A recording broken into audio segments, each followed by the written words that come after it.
Good morning, fifth graders. Welcome to our technology class. This is week 19. So this week we're going to be continuing with our internet safety lessons.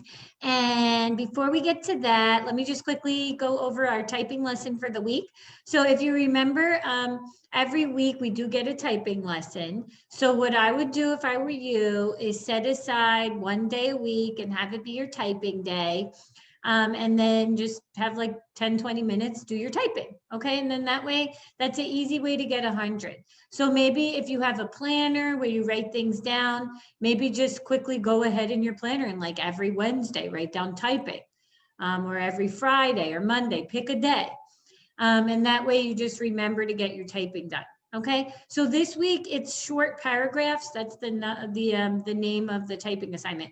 And last week was the one-page typing test.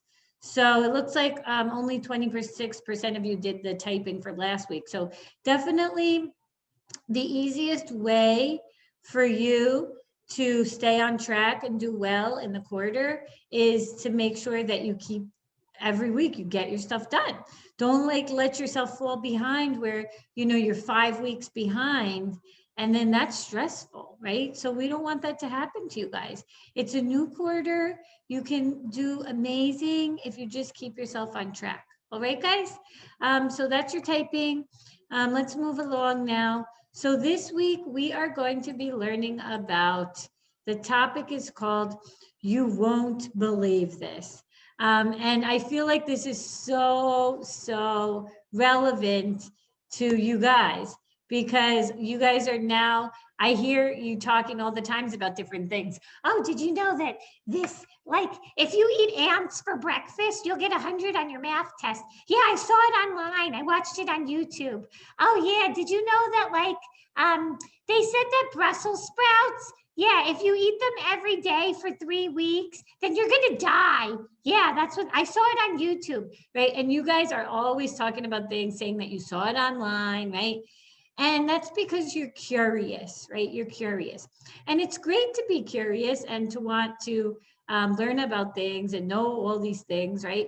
But you also have to know if the information that you're finding online, is it actually true? And is it real?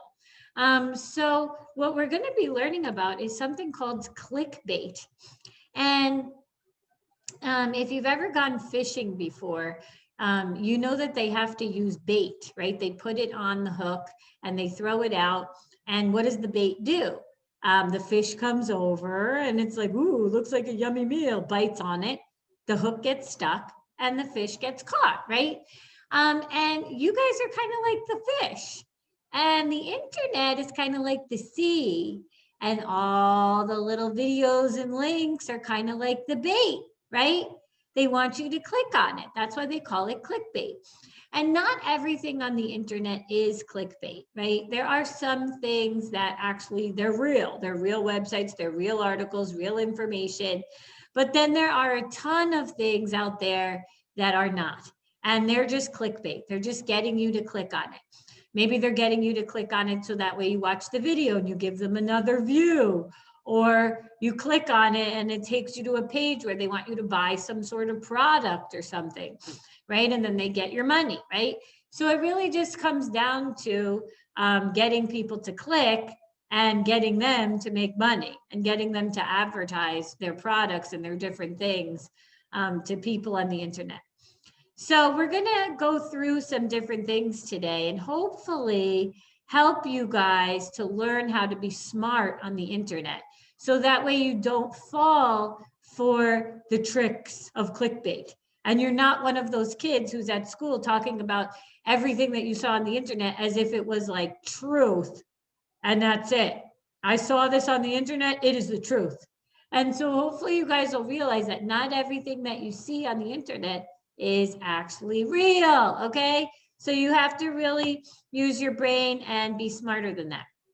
So it says, which of these headlines would you click first? So I wish that we were together because I feel like this lesson is a lot of fun to do together because I love hearing everybody's things. Oh, this is what I saw, right? I love that. But so here's some of the articles. The first one says, go ahead and play that video game. It might actually be good for you. The next one says 80% of kids love cupcakes. New study shows why. The next one says you should never brush your teeth without this trick. Oh, I wonder what it is.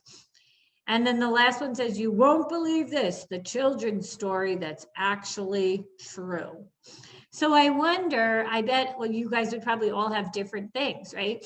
Some of you would be like, oh, I'm clicking on the cupcake one. See, I knew it. Everybody loves cupcakes. Or maybe some of you guys are like, games are good. I know. See, I got to show this to my mom. Next time she tells me to shut the video game off, it's actually good for you. Or I don't know, some of you guys who really have good dental hygiene, you're like, I can't brush my teeth again until I know this trick of how to keep my teeth clean. Or maybe the children's story one. I feel like probably maybe most of you guys would probably click on the video game one. I don't know, I'm just guessing. But I bet it's different for all of you. And if I asked you why, it would probably be you'd click on the one that you were most interested in, right? The thing that you were most interested in. So that really depends because everybody's different and everybody has different interests and things that they would click on, right? That would be like attractive to them, that they're like, ooh, I want to know about that.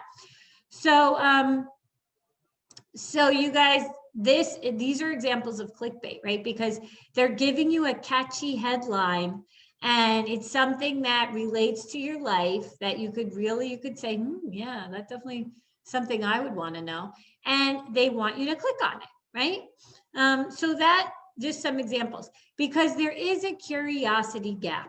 And that's where there's missing information that every person wants to figure out. Even adults have this. And the internet, I think it can become addictive in a way because people feel like, oh, I need to know the answer to this. I need to know the answer to that. And they know they could easily go on their phone and just Google it. They could type in the question to anything and Google it. And that curiosity gap can almost feel like it never ends, right? You're like, oh, I want to know about this. I want to know about that. I want to know about this. I want to know about that. And you just keep searching and searching and searching and searching and searching. And before you know it, you've been on the internet for like 7 hours, typing in questions of things that you wanted to know the answers to, right? So that it's definitely something that you have to be aware of that exists. And you have to be careful because it can take you to a place where you really are spending a lot of time with your curiosity and you don't even know if the information that you're finding is actually true. So it's great to go on and research things. I think that's great, but it's just, you need to know about your sources, right? Are they actually, trustworthy, credible sources? And so as you guys get older, like next year in 6th grade, we have a lesson where what we actually do is we go through different sources and we look and we try to figure out if we think they're credible or not. Can we trust them? And that's definitely important. So we're going to be, in a few minutes, we're going to be going through some together. So clickbait can be an image, like it can be a picture. It can be a headline, like the ones we just saw, and it's trying to get you to click on it. And it usually, like we were saying, has some sort of advertising behind it, right? So they want to get you to buy something or to know about a product or whatever, a brand, a YouTube channel, whatever, right? They're trying to get you to click on it. So here's some things that, well, actually, let me show you guys this little video first, and then we're going to go through the different clues and try to figure out. So hang on one sec, I'll put the video on. Okay, let's watch this little funny video about clickbait. Hey everyone! Today Orange and I are showing you how to avoid clickbait! Yeah! Down with clickbait! Can't wait to avoid me some clickbait! Yucky! AK clickbait! Clickbait! Orange, do you even know what clickbait is? Of course I do! But, maybe you should explain it for the audience? Sure thing. Clickbait is web content that uses cheap tricks to get you to click on it. Oh, I understand now. Thank you for oh my gosh! 5 reasons why today's video will end in a TNT explosion? I won't believe number 3? Oh, mama, I gotta click on this baby. Stat! Orange, stop! That's clickbait. It is? Yes. You mean this video isn't gonna blow up? Correct. I can't believe they'd lie to me like that! That's what clickbait does, dude. But the good news is that we can use this as an example to learn from. Teach me, Bear! I want to know how to identify clickbait so this never ever happens again. All right, step 1 for avoiding clickbait, consider the source. See the name of the website that published that clickbait? www.bitclate.com. What's so wrong with that? Sounds like a journalistic outlet with integrity to me.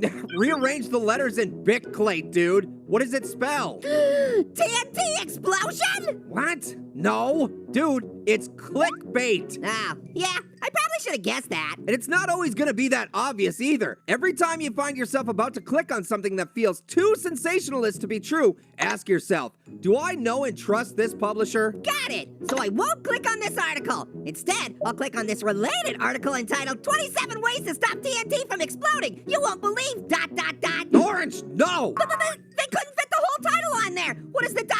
mean, Bear? What won't I believe? It could be anything. Dude, this is a classic example for step number 2. Do not click on related articles either. If a site presents you with clickbait, it probably means they're not doing a good job of curating quality content across the board. Bear, my brain hears and agrees with everything you're saying. I'm glad to hear But it. my body's telling me yes! Orange, no! Yes! No! Yes! That's it. Time for step 3. Have some self-control. I can't help it! I gotta know what comes after the ... Bear! It might even be a 4th dot! If you can't stop yourself from clicking on clickbait, then you'll need outside help. Yes! Help me, Bear! Very well.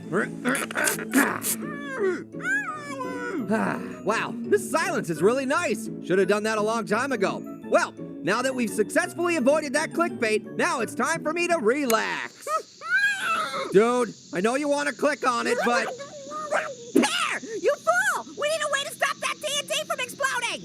Oh my gosh, you're right. The listicle! It's our only hope! Okay, here, what does it say, Orange? Is it giving you 27 ways to solve this crisis? Heck, I'll just take one. Okay, I have good news and bad news. Bad news, it's clickbait and doesn't actually give us any ways to stop the TNT from exploding. Okay, but what's the good news? The good news is if you ever want a hair transplant, we're totally covered. Okay, so that was just a silly little video, but I feel like hopefully it was helping you guys to see how true it is, right?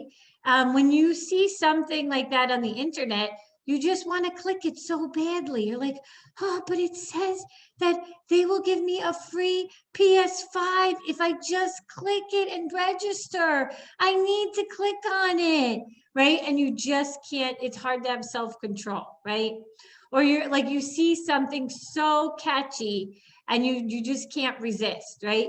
And so hopefully now after this lesson, you guys are going to realize and be like, oh, I don't want to fall for that trick anymore. I know that can't be true. So here's some clues to keep out for. If it seems like it's impossible or unbelievable, right? That all you have to do is click the link, put your name in, and we're going to mail you a free PS5. You're like, that definitely sounds unbelievable because that can't be, right? For example, think your cat loves you. It's actually plotting to make you sick. Would you click on that? You're just like, my cat, what? Right? Clue number 2, it tries to shock you, right? So I'm sure you've seen these before. You won't believe this. Genius 1-year-old rewrites the Constitution, or memorizes whatever, something. And you're just like, right, yeah, they knew how to write all those hard words on paper at 1 year old. And it just sounds like it's trying to shock you with something, right? And so you would definitely not want to click on that. And then if it refers to a celebrity or a popular topic, then that also is probably just trying to get you to click on it, right? So if they're just coming up with some celebrity and they're just like, ooh, click on here, let's see what they're doing now. It's probably just clickbait, right? Just trying to get you guys to click on it and go to their site or whatever it is that they want you to look at. So you guys, let me show you, you're going to be getting this sheet. So I'm going to email it to you and you're going to go through some examples. So for each of the headlines, you're going to complete each column and explain how it shows the curiosity gap. So how does the headline refer to something you already know about? And what knowledge gap does it try to fill for you? So for example, these are the ones we looked at. The video game one. Well, it's referring to video games, which you already know something about video games. But what is it trying to get you to think about? What knowledge gap? It's trying to talk about that maybe video games are good. So it's trying to get you to learn, well, how are they good? This one's talking about brushing your teeth. You already know about brushing your teeth. Hopefully you do it more than once a day, I sure hope. But it's trying to tell you about something like a trick that you think, oh, this is going to make, when I brush my teeth, it's going to make it even better. And then cupcakes. Everybody knows about cupcakes, but this one's talking about, well, why do kids love them so much, right? So that's kind of your information curiosity gap. And then everybody knows about children's stories, but it's talking about that this one's actually true. So you're wondering, ooh, I wonder which of the children's stories are actually true. So you can fill in the chart. And then the second part, it's the clues that we just went over. So you're going to go through each one and you're going to decide, is it clickbait? And then which of the clues tells you that it's clickbait? So for example, man kisses a cobra snake. You won't believe what happens next. That's absolutely clickbait. So yes, it is clickbait. Why? Because it's trying to shock you, right? So you could write trying to shock you. 5 pictures that prove this place has the most beautiful sunsets. This one, I mean, it may not be clickbait. It's not really anything that they're not trying to shock you or be unbelievable. It could really be a place that has the most beautiful sunsets. So it may not actually be clickbait. Want to see a new movie? Here are some of the top new releases. So again, this one probably, it may not be clickbait because it's like, okay, you want to see a movie? These are some of the new top releases. It might just be like a news story or something about new movies coming out. Remember the baby from Harry Potter? You would never have expected this. Obviously, this is clickbait, right? Unbelievable, trying to shock you, right? And then the last part, which I think, oh, this is the most fun part. I love doing this with you guys, but again, we're not together. You have to write your own clickbait headline. So come up with something, write it. And if you want to do a little picture too, that'd be fun. What would your headline say to try to get somebody to click on it? So put something in there. It'll be fun to read everybody's. So that's pretty much your homework for this week to finish this. And then you have a quiz. So there's 4 questions on the quiz. Clickbait is created just to get clicks. Is it emails, headlines, or phone calls? Obviously, it's headlines. Which of the following are clues that something might be clickbait? It seems impossible or unbelievable. Yes. It tries to shock you with language like you won't believe this. Yes. It refers to a celebrity or a popular topic. Yes. So it's all of the above. Amelia is reading an article and sees a link that says, go ahead and play that video game. It might actually be good for you. Amelia is curious about why video games might be good because her mom says they're a waste of time. What is Amelia's interest in clicking this link an example of? So again, it's her curiosity gap. We talked about that. She's curious about, are they really good for me? And she wants to click on it. Most clickbait links are a type of blank. This means the more times people click on these links, the more money they make. So what is it a type of? It's advertising, right? They're advertising and trying to get you to click on something to make money. So please take the quiz, put your name so I know that it's you. And that's part of your homework this week. Finish this here and then do your typing. All right. So again, please keep up every week. Don't allow yourself to fall behind with the work because then that's overwhelming, right? To have to go and catch up on like 13 million assignments when you have one day. So you should be doing them every week and sending them in. All right. And then email me if you have any questions. All right, guys. So have fun with that, coming up with your clickbait. And I'll see you guys next time. All right. Bye.